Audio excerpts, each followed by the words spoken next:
Hey boys and girls, Justin with the Downward Dog Project. This is my 366 engine. I've got my custom ground cam in there. The number one piston is in there. The other 5 are sitting over there on the bench.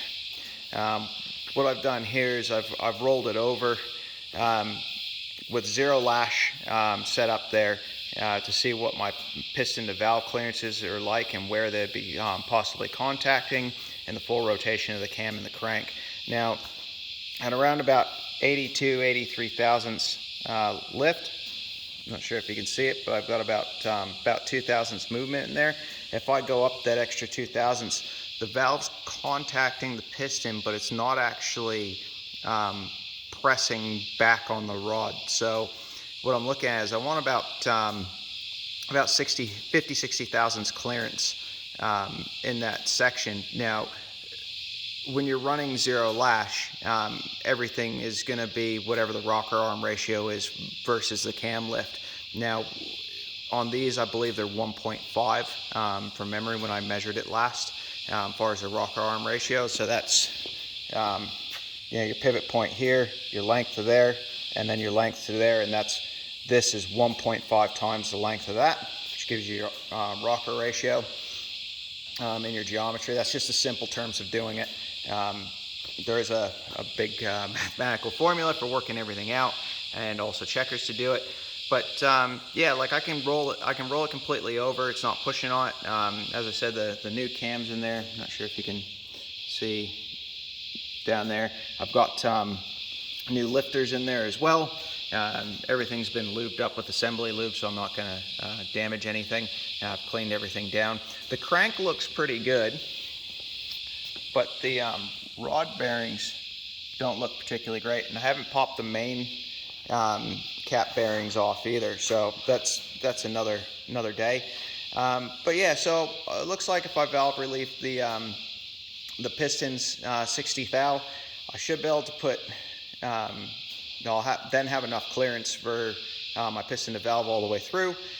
Do that for all 6 pistons, and then I'll oversize. So the valve's 42 mil diameter. I'll probably go 46 mil valve reliefs, and then for intake and exhaust, just nice and symmetrical. It will drop my compression a little bit, but that's not too big of an issue. I'll probably have to sit down and work out the exact math, but I wouldn't believe on that much of a change would drop me too much. If not, the other option is to recess the valve back into the seat. So that would then take your heights here and put them up a little bit. So it's a little bit of adjustment. I've just got to talk to the machinist and see what's going to work best. And it might be a combination of the two, where I recess the valve into the seat a little bit, get it so it's sitting a little bit more flush, and then also then pocket the pistons, but not put the valve reliefs as big. But yeah, just to kind of give you an idea, as I said, zero lash. I'll just roll this over for you so you can see it's not actually binding anywhere. It's nice and smooth.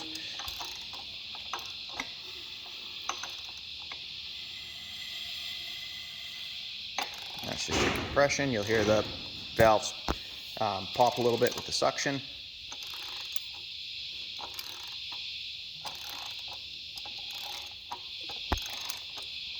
Well, yeah, so there you have it. That's where I'm at with the 366. So the cam's going to be a goer.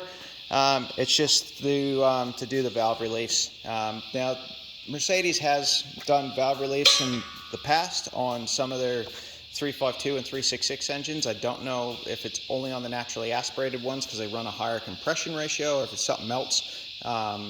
Somebody out there that's got a little bit more knowledge on that, would be able to tell me. But yeah, everything's nice and smooth, so I'm going to pack up for the day and have a couple of beers, and that should be it. Thanks for having a look.